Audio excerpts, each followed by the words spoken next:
Betting on sports can be hard, but hiring Morgan & Morgan is easy. Morgan & Morgan is America's largest injury law firm. They have over 100 offices nationwide and more than 1,000 lawyers. Their fee is free unless they win. For more information, go to forthepeople.com/bestbets or dial #law, #529 from your cell phone. That's forthepeople.com/bestbets. This is a paid advertisement. Follow the money. That's what I always say. You always follow the money. Yeah. This is Follow the Money with Mitch Moss and Pauly Howard on VSiN. Welcome back. 6-0 Florida. 1 minute left until halftime.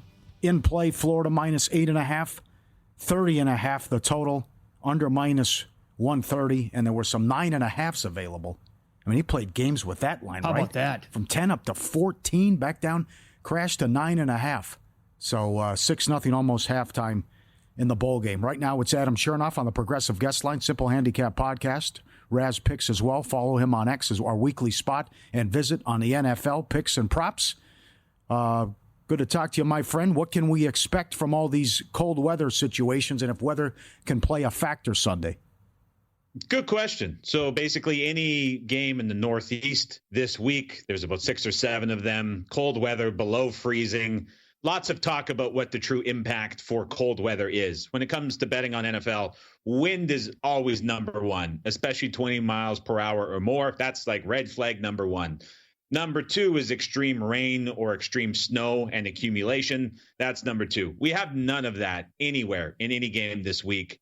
And then you get to number 3, which is the temperature. When you see games this cold, and specifically dating back the last 15 years, in the NFL, anytime a game kicks off and has a temperature of 25 Fahrenheit or colder, we see passing production drop off somewhere between 5 and 7%. And that's adjusted for quarterback play and opposing defense. And so it's not nearly as impactful as it tends to be talked about and as it tends to be presented, especially on like pregame shows. You see everybody cold. You see everybody going through. It's always a comment. They'll show like the top of the stadium where the wind is blowing and swirling. It's never as bad as it seems when it's just this cold temperature. Once you get down into the single digits and worse, then you start to see more of a drop off. But for these games that are in the 15 to 30 range, it's just a 5 to 7% drop in passing production. That's about it. Okay, let's start with the early game Saturday. I think Collins can have a big game as Kansas City's given up some big games and plays to us, some wide receivers. That's number 1. But what do you think now, Houston plus 3.5? Well, we're back almost to where this game was expected to open on the look ahead at 4 before the Mahomes injury occurred and before there was any limitation set around Brown. When that number was posted, the expectations was Mahomes was still healthy and that we were going to see a full version of Marquise Brown on the field. Now, we know neither of those are true. Mahomes is not 100%, despite how it is being reported. Practice this week for the Chiefs has been extremely light. So those full practices are not true full practices. And then we know that Brown, according to both the head coach and the offensive coordinator, is going to be limited in his production. I have a hard time getting back to basically the number that we were at when both of those guys were expected to play and be healthy. And so on just that alone, I like Texas here plus 3.5. But then I start to think about on-field matchups, and there's a lot of positives here for Houston. Patrick Mahomes has been hit in the pocket more times in the last 2 months than any time in his career. He just keeps getting banged up in the pocket. His mobility is going to be limited. They're going to probably have Tooney out at left tackle again, but this is a brutal pass rush to face if you're the Chiefs offensive line and if you're Mahomes. The big weakness of the Houston Texans when they're playing man coverage is allowing scrambles. And Patrick Mahomes has been number 2 in the NFL scrambling facing man coverage. But if you take that scrambling element away, it's a very physical Texans defense that can play man coverage and lock up with these weapons that the Chiefs have. I think it's a very limited Chiefs offense in this matchup. And I look at this number and I think it's gone a little bit too far back to where we were often using Mahomes and Brown. And so a lot of positives on field for Houston. I think the defense really upheaves the Chiefs here, and we see this game a lot tighter than maybe expected. I like the Texans here plus 3.5. How important do you think George Pickens is to this Pittsburgh offense? He's not playing in the game against Baltimore. Is it big enough for you to say, yeah, I need to bet the Ravens here, laying 6.5 in this game? Yeah, so they're just went to 705 at Circa. Everywhere else right now is 6.5. And so if you're seeing 6.5 with Baltimore, take that. I like that. I think it's going to get to 7 everywhere. And to answer the question about Pickens, it's probably become more of an indictment of the Steelers' offense as a whole and how it's being coached and how it's being run that George Pickens has become a big impact player. And I mean, we can't deny his importance at this point. So is it a point? Is it a point and a half? I think it's a fair argument to make because he represents more than 50% of the explosive pass yards since Russ took over as quarterback of this team. He's his number one target.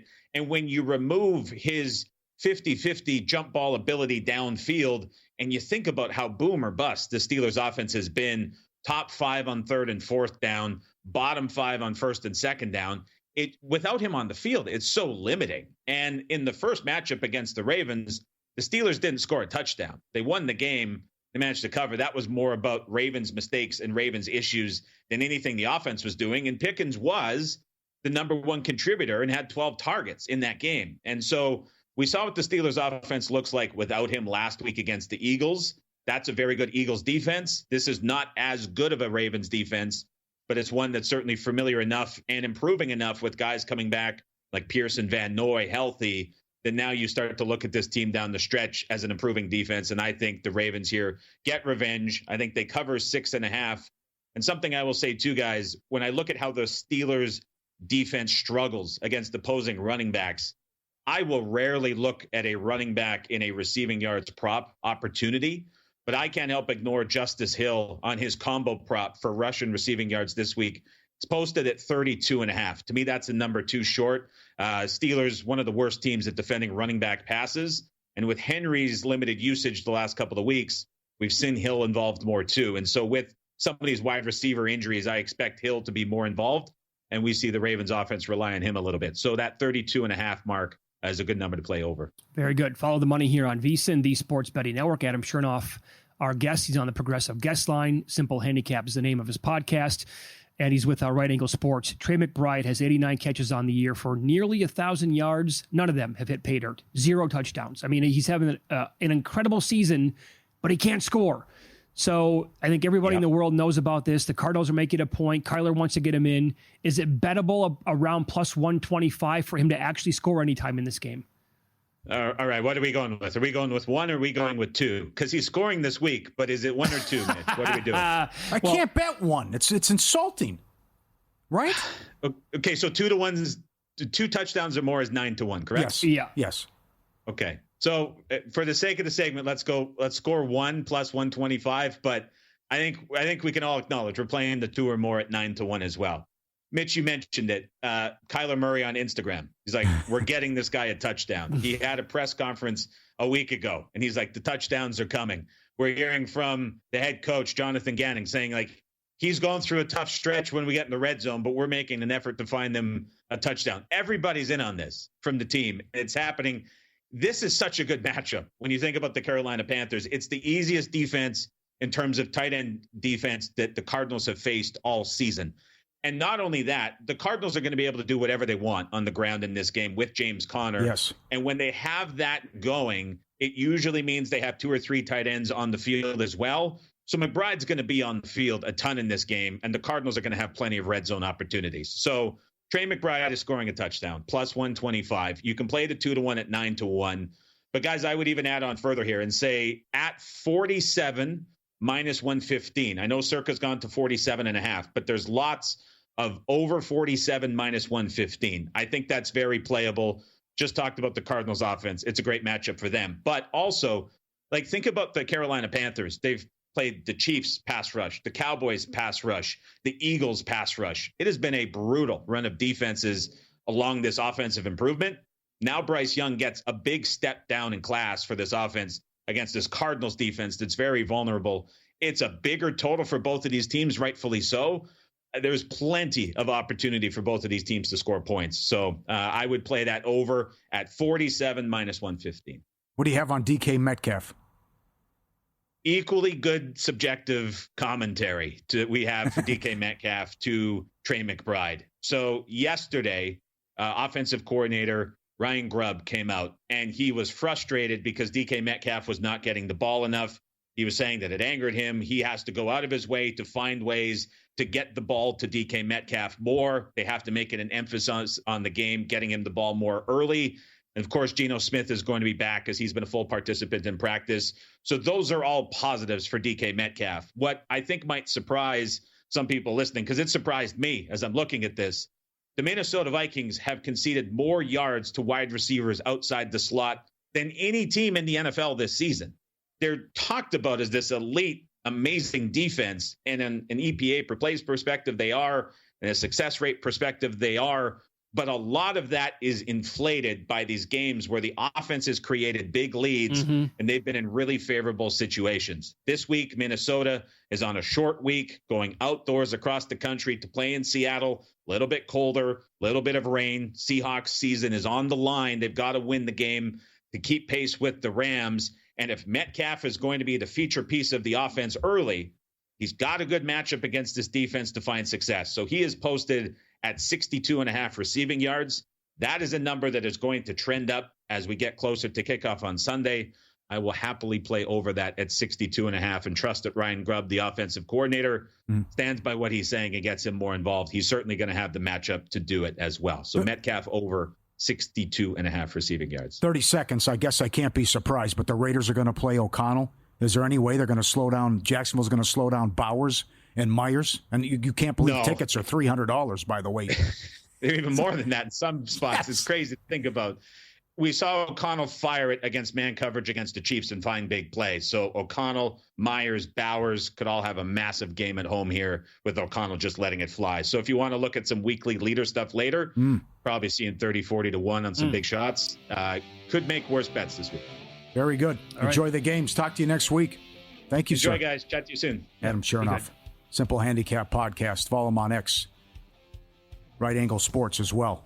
We'll expand on the Week 16 slate up next. I'm going to blow your mind. Home dogs have been horrific. How bad? I'll tell you next.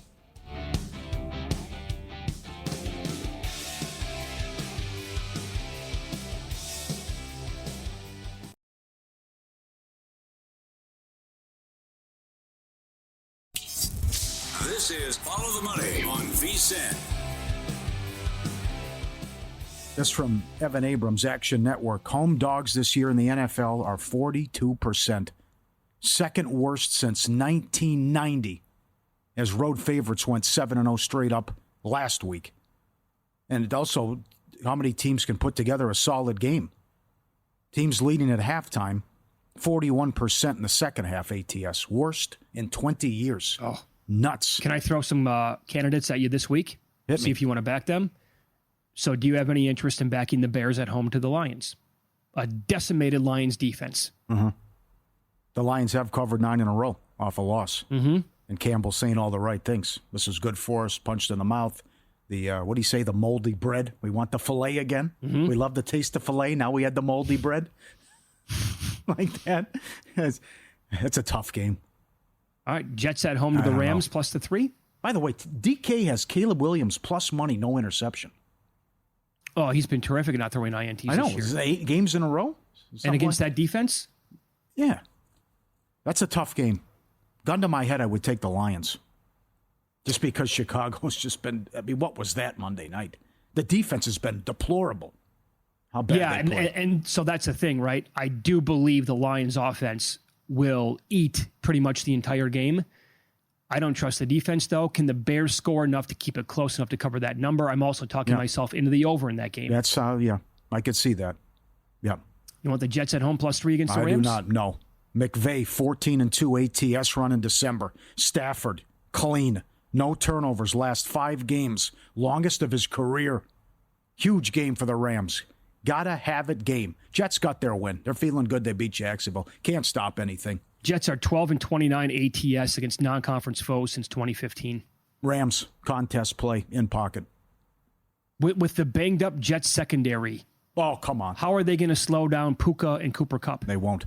I don't think they're going to either. It's McVay against an interim coach, too. You want the Commanders at home plus 3.5? Yes. Pocket and contest. You're in it? Yeah. I took them. Okay, so tell me what changed your mind here, because I thought you were leaning Eagles early in the week. Washington's a huge game for Washington, right? And the fact that I thought Sal Pal was great on this game the other day. Yeah, about the history and how they're close, right?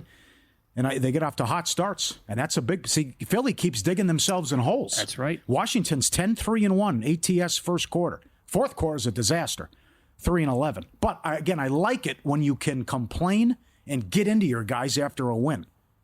Had the 17-point lead, fell asleep, let the Saints back into the game, almost cost them. The bogus BS with the officials aside. But I just think they can keep this one close and hang here as well. Though of course A.J. Brown over. I think he's 80. What did I write down? 80.5. He's gonna eat it. 75.5. 75.5 in some spots. Now here's good news to that because A.J. Brown was I think questionable early in the week. He's good, and he's been cleared now today. So that's really good news for fantasy owners and for people who want to bet him.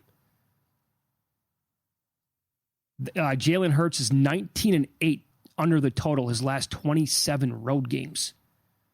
I think that flies a little bit under the radar here. 45.5 is a total. I actually thought when these teams first met in Philadelphia, probably about a month and a half, 2 months ago, I thought that game was actually kind of tight. Well, it was, yeah. And they put them away late, and Barkley was huge. Are they really going to? That's exactly right. Are these guys going to win 13, 15 games in a row? They are right behind the Chiefs now for most wins in the league. Yeah, because they close with the Cowboys, 11.5-point favorite, and they close with the Giants. And if they get the bye, or if you don't, then you're probably the 2 against the 7. I mean, that's I think a loss, it wouldn't be the worst thing in the world here. If Philly wins out, what chances do you give Detroit of getting the 1 seed? Because that means that they have to win every single game as well. Both teams would have to be 15-2. Or I guess under that scenario. I like the Lions to win the game this week. I think at San Francisco might not be that easy. See what the Niners look like this week. But they're taking money, by the way. Yeah, well, Hill's questionable and Waddle's out. But see if the Niners show up and show some act professional. To what happened. Yep. Are you so you're not going to bet McBride to score a touchdown? Not at that price. It's a very low number. Are you the in whole world's going to bet that. Oh, they already have, because I think it opened it up at plus 140. I'm looking at the low point right now, I think, is plus 115. Again, the guy has no touchdowns on the year. I guess they're trying to maybe give us the script, the team and Kyler Murray, by saying, guys, here you go. It's all laid out right here. We're going to get this guy touchdown no matter what we have to do about it.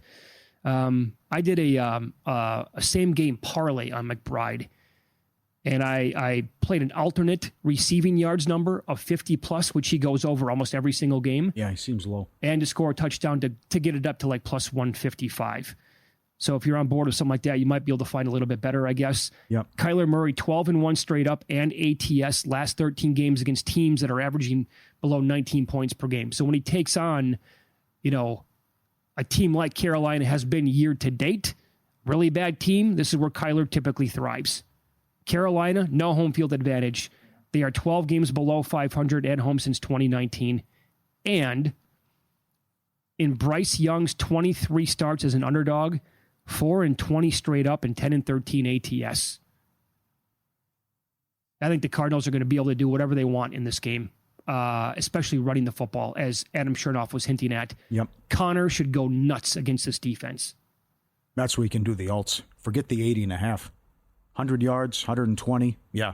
After what Dowdle did to him, absolutely. Like Thielen over, too, in that game. Thielen, McBride, and Connor. Play out the string with Thielen, right? Yeah. Seattle, Minnesota. Looks good for Geno. And all of a sudden, Walker is okay now as well. Yeah. Seattle 0-5 ATS this year against teams with a winning record. How about this nugget? They've been underdog 10 games in a row, yet they have a winning record. First time ever in a wild card era. No respect for this team. None. The Seahawks have been a dog in 10 straight games this year? Yeah. 10 in a row. That's what Evan Abrams said. Is that right? Yeah, yet they have a winning record. Think about that. Oh, my God, that blows me away. You could have given me 15 guesses. I never would have said the Seahawks. Yeah. Isn't that something? Wow. That'll never happen. How's that going to happen again? I don't know. How can that happen?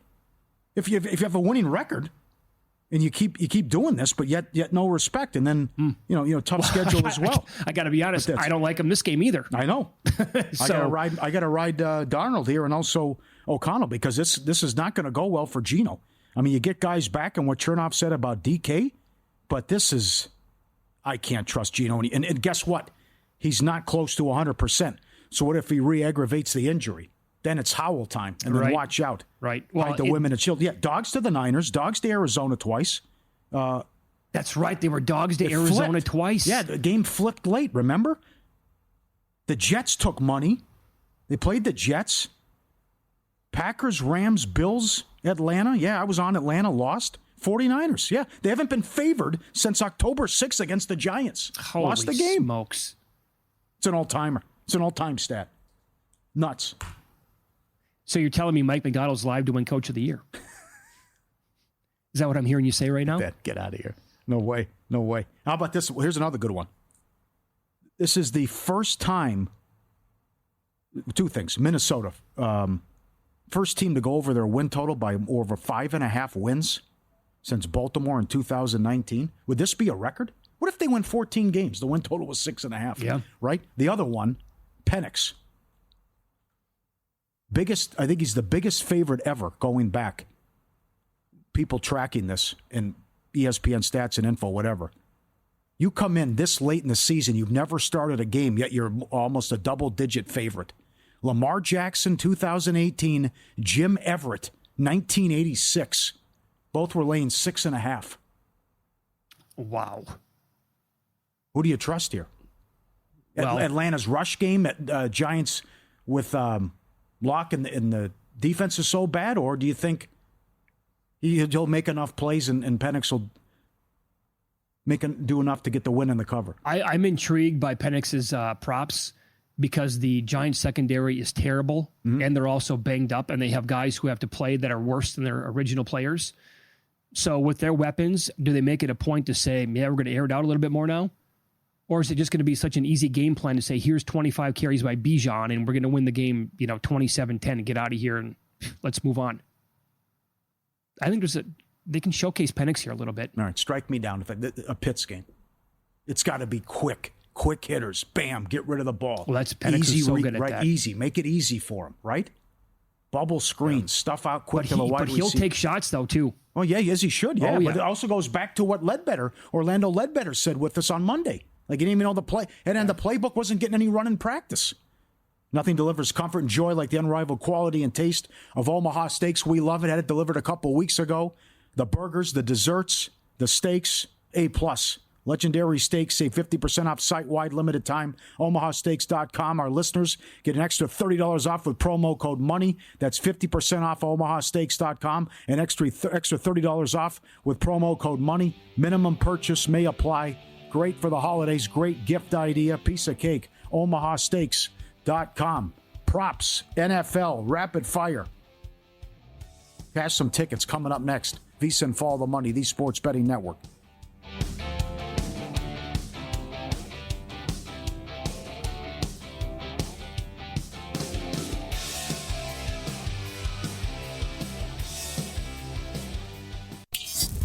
This is Follow the Money on VSiN.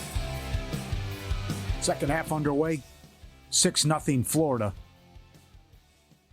And the second half total was 21.5. Well, number closed 9.5. This one's something here against Tulane. This is not going well for Tulane. They have 68 yards of offense at halftime and 3 first downs. Florida has almost 300 yards and 12 first downs. So 6-0, misleading, 2 turnovers by Florida. The reason why it's only 6-0 on their side. Yep. Dr. Stephen Gebhardt, live from South Bend in an hour. Indiana alum. It is getting cold and the wind is picking up, he said, as he walks into the stadium. Did he say anything about snow? We're getting feedback from people in the area who said the snow's gone. He said it stopped. Stopped and it's gone now, yeah. Yeah. That's too bad. Yeah. Well, win some, you lose some. Well, I wanted Buffalo, San Francisco again. Who doesn't? Yeah. Absolutely. So there are plenty of middles available, and we'll hit some of these coming up with the college props in the next segment. This is how about the NFL props here? Mm-hmm. And there's some big opportunities here. And some stuff you like, and the ladder bets as well. Only a couple of weeks left, Paul. I know. Got to take advantage of this while we can. I know. The Connor one, obvious. We just went over that. 80.5 rushing. I think he eats, and if you want to ladder him against Carolina can't stop anything. And then this insane run they have with the first half overs and what Dowdle did as well. Also, McBride 70.5. Thielen 56.5. I like Thielen over, but you wanted to explain your McBride what you did here.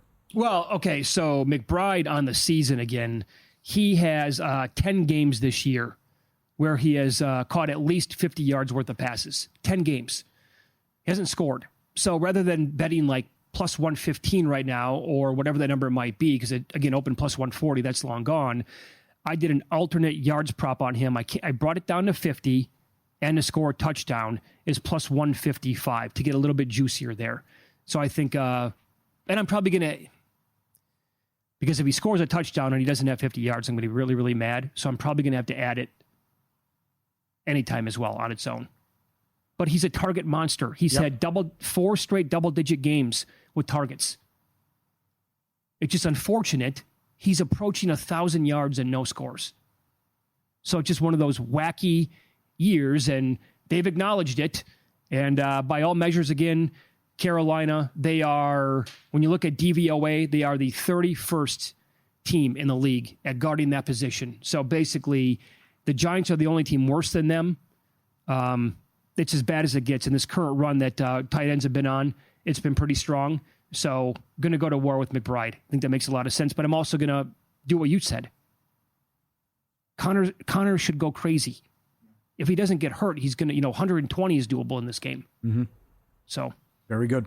Best Bets brought to you by G-Bank, the official bank of VSiN. And let's do 2 touchdowns also on McBride. Okay. 9-1. If you're serious about sports betting, need the G-Bank Visa signature card. Most credit cards treat sports books and gaming transactions as cash advances, even when you put your own money on the card. G-Bank treats gaming transactions as purchases, so you're typically saving up to 3 to 5% on cash advance fees right there. For a limited time, get a $250 bonus after you spend $1,000 in the first 90 days. Apply now, vsin.com/gbank, vsin.com/gbank, subject to credit approval.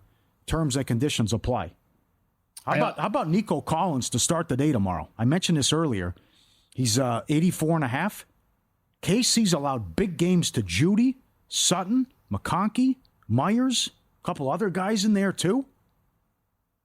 You got to get Stroud going here. The playoffs are right around the corner. This guy's got to look the part here. And speaking of like a target monster. That's right. That too. That he's, I think, clearly now, again, to everybody, he's Stroud's favorite target on the team. And I think, Paul, it was pretty obvious when Nico missed those, the big stretch of games earlier this year, how much Stroud was just lost out there on the field without the guy. So, yeah, you're exactly right. This offense needs a spark, and it has to start at some point, to give them some confidence going into the playoffs. Mm-hmm. Mm-hmm. So I'll give you the worst teams overall in the league. These are the opposing teams you're going to want to target for sure. Worst passing defense, Jacksonville is number 32 overall. This should be a big game. If it's going to be Aiden O'Connell, which I think it's going to be at this point, should be a big game, not only for O'Connell, but Brock, because I think Jacoby Myers is a little dicey at this point to go in the game. Jacksonville is also 31st against tight ends. How is this not going to be a big game if O'Connell goes for Brock Bowers? So I would look at him if you want to do ladder bets this week. 63.5, I believe, is the standard prop for him this week. But as Chernoff said earlier this hour, maybe if you want to even get nuts and go down that path of weekly leader props, Brock Bowers to have the most on Sunday, I could get involved with something like that. But I definitely want to ladder him like 70, 80, 90 yards in this game because it's been so bad for Jacksonville. New England is 31st in terms of passing defenses in the league. So who's it going to be for the Bills? Shakir? I don't know. And I'm a little scared off Henry now, too, after what happened last week. So that's a tough game. I mean, the Bills should blow them out, but that's... Maybe they just get everyone involved again, and it's more of Allen doing it all. Could be. The Giants are 30th against wide receiver number 1. Going back to the quick conversation we had of Michael Penix, that would be Drake London. But as I said, they're 32nd against tight ends. This is why when you look at the advanced numbers and how bad the Giants are and the backups that are going to be playing in the secondary, maybe there's an angle here where Penix just completely shines in his debut. Do you want to bet him up to like 250 yards? It's like 300 pays. It's a nice price, but I don't want to get that stupid, I don't think. I'd rather do first touchdown of the game or anytime touchdown. Anytime with Penix? Takes off, runs it in, yeah. I know, but that's... You would think the game plan is beat them up on the ground and do safe stuff. A couple other teams here. The Bengals are 28th in terms of DVOA. The passing defense, I would sit here and make the case again for Jerry Jeudy. I can't because DTR is going to be the quarterback. That's a pass for me. And the Jets are 27th. What happened to this great secondary we heard about? 27th overall and 27th against wide receiver number ones. Puka Nacua? Sure. I think so. Sure, couldn't stop Mac Jones. Yep. The worst rushing defenses in the league when you look at DVOA. We documented Carolina. They allow 173 yards per game, by the way. James Conner. The Giants allow 144 yards per game. Big Bijan game. Now, here's what's interesting. Bucky Irving and the team announced today for Tampa Bay that he's completely good to go on Friday. That should be really good news for a game that's on Sunday night. They're playing a Dallas team that has improved defensively, but they're still allowing season-to-date 136 yards per game. You like Tampa Bay in this spot. I love Tampa Bay. Is it a big Bucky Irving game, or is it more Mayfield just... I think everyone gets involved. Okay. Now, Parsons is sick. Yeah. He's questionable. You have that. Horrific defense. Most points allowed at home this year. Tampa, most points on the road this year. You want to do first half? That's a big bet too, I think. Tampa, 7 touchdowns on their first drive this year. They've scored 9 times on their first drive. Second most in the league. Wow, that's really good. Everything. Everything first quarter, first half game with Tampa. All right. And if Parsons misses, get on that now. Yeah. I mean, if he's sick, that's it, right? He could take other people down with him. Yeah. The Bears give up 130-plus yards. I mean, this is Captain Obvious checking in. Jahmyr Gibbs should go crazy in this game, but his numbers are super high with Montgomery being out. And one to watch for on Monday night. The Saints give up 134 yards per game. The Packers are favored by 14.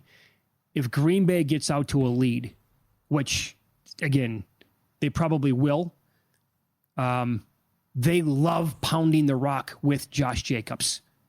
I want to take a peek. It's not going to be a great number. I would look at him for weekly leader numbers in terms of rushing yards, but also like attempts over with him.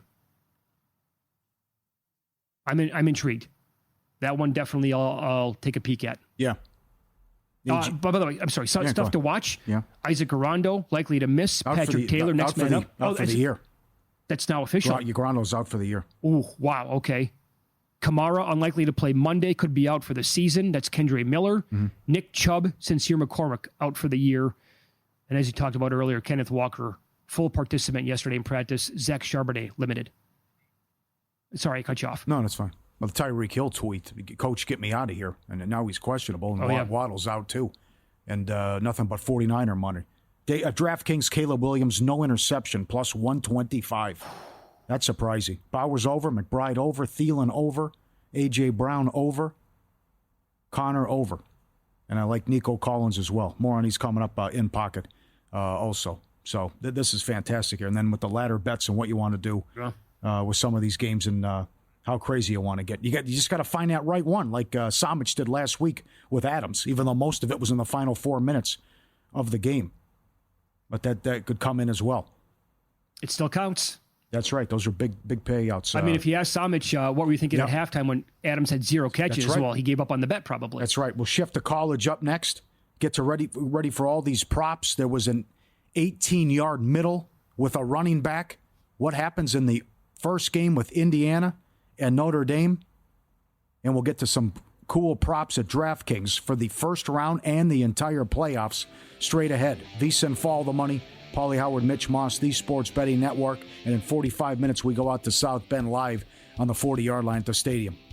Big show and the picks on Follow the Money next.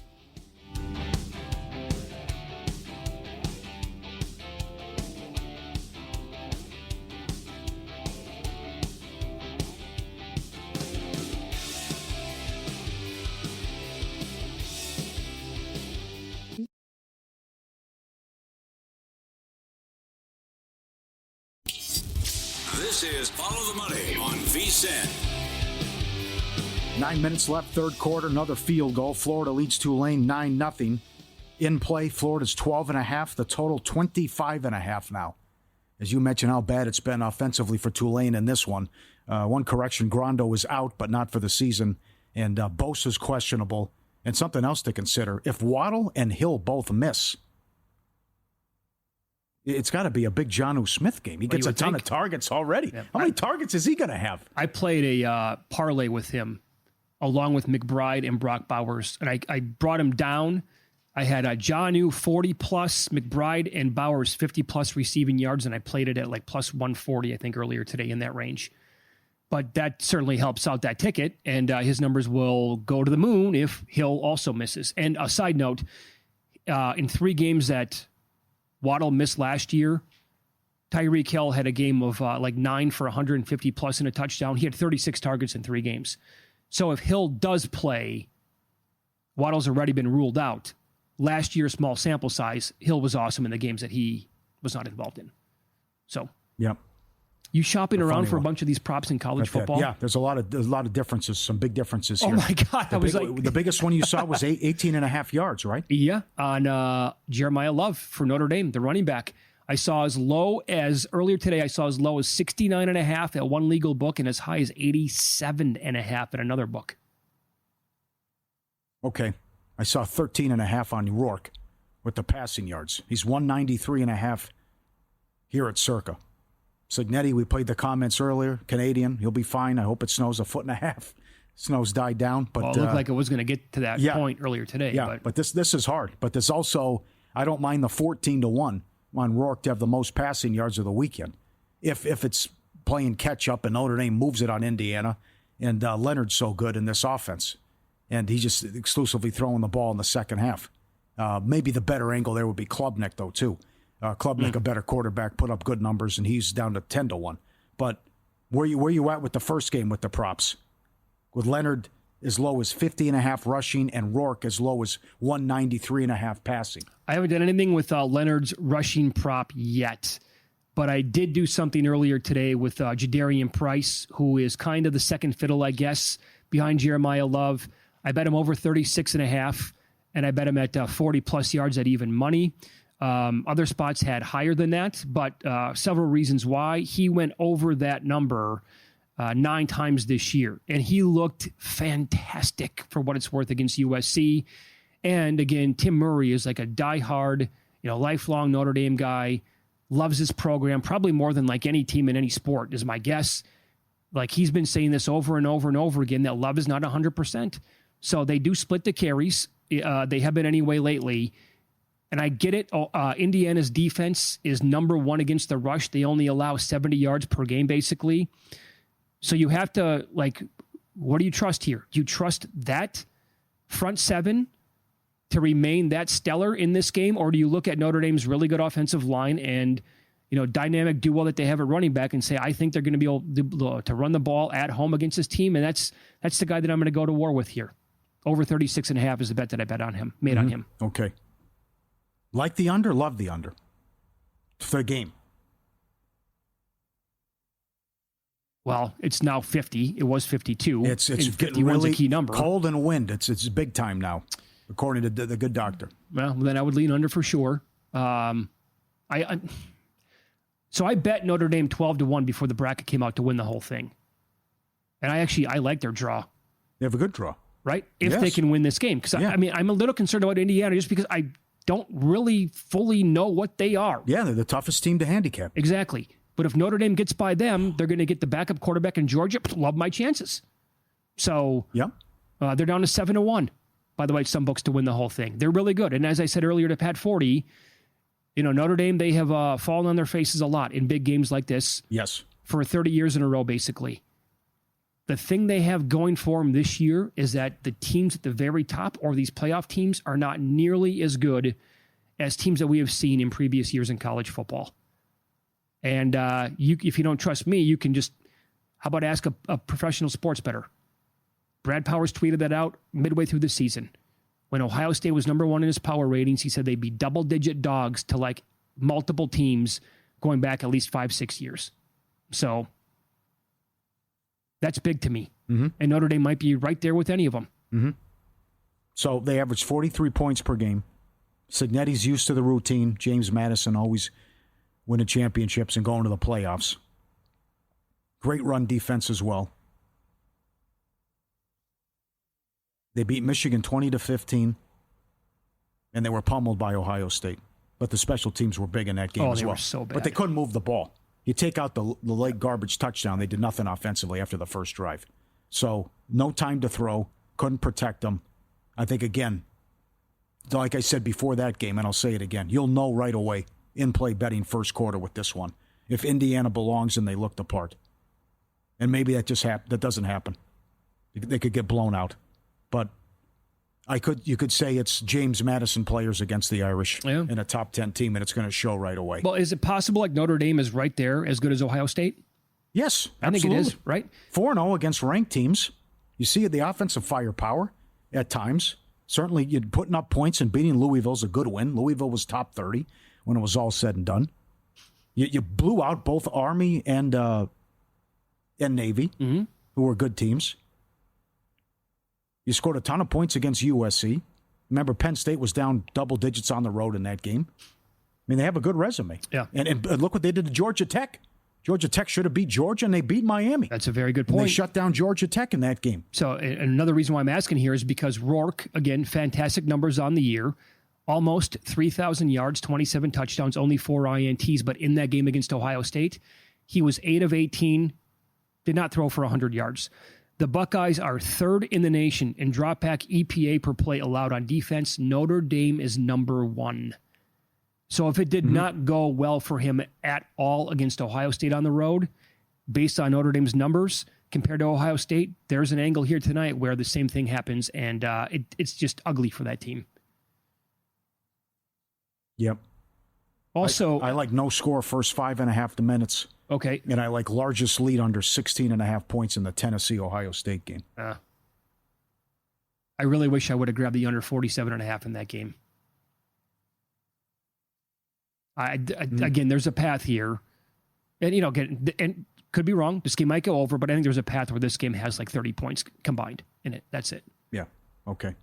SMU's won 10 in a row on the road. First team ever to go undefeated in conference play, going from Group 5 to Group 4, Power 4 league. Yep. And what Jennings did since they made the quarterback change, remember it was the backup. They almost lost to Nevada to start the season, then they lost to BYU. Well, what are they doing? His team's phony, and then they made the quarterback change. The kid's been great. 22-8 touchdown INT ratio. Second on the team in rushing. And Pat's right.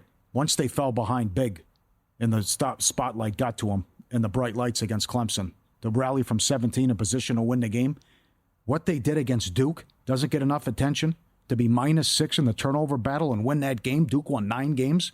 Top 30 team, ran out TCU, beat Louisville, beat Pitt, thumped Cal 38-6 in the final game as well. They have fellas up front. They're great against the run. They were phenomenal, number 1 against the run, again in the ACC, and 4th in the country in EPA per rush. I think it starts up front here. And we'll find that another game, too, we'll find out if they belong. Because Penn State, what they did against Oregon and how good their rushing attack is, and also with Warren, right. See if they can slow them down. Because I think SMU is going to move the ball, don't you? I think they should be able to. A lot of teams have moved the ball on Penn State. Yeah, I think that SMU absolutely should be able to. I don't know if I match points with them, but what if they get up? What if SMU really jumps on Penn State early and they flip it from what happened in the ACC title game? How does James Franklin respond? Are you going to trust him down 14-0 in a playoff game against a really good team? Yeah. I'm not so sure about that. The other game they have the coaching edge. I love Lashley. Oh, he's great. You have to love him. It's great. Look what he just did. Yeah. I'll tell you, this is nuts to go from I'm going to win the American Athletic. I come right into the ACC. Here I am in a playoff. And I really want to take Clemson. But I just, talking to Brad Powers, he's so high on Texas in this game. Yeah. So I haven't bet Clemson yet. Yeah, we'll get to that coming up. It's really hard to get there with the Clemson resume. We've watched this for 4 months now. So we'll run that down coming up next and go through all the props in the other games and the cool props offered at Will Hill, Caesars, and the fun props at DraftKings as well. Get the playoff betting guide. We start in an hour with Notre Dame and Indiana. Must-have guide packed with everything you need to make smarter bets. Previews of every game. Team breakdowns. The brackets and bowl picks for every game from Mackinnon and the Godfather Brent Musburger. Sign up now. Holiday special. Get the guide plus full VSiN Pro access. Everything we do through May 1st for $79. VSiN.com/subscribe. Lock it in today. VSiN.com/subscribe. Update on the Florida Tulane Bowl game and the other 2 college football games with a plethora of props straight ahead. VSiN, follow the money. Pauly Howard, Mitch Moss, the Sports Betting Network.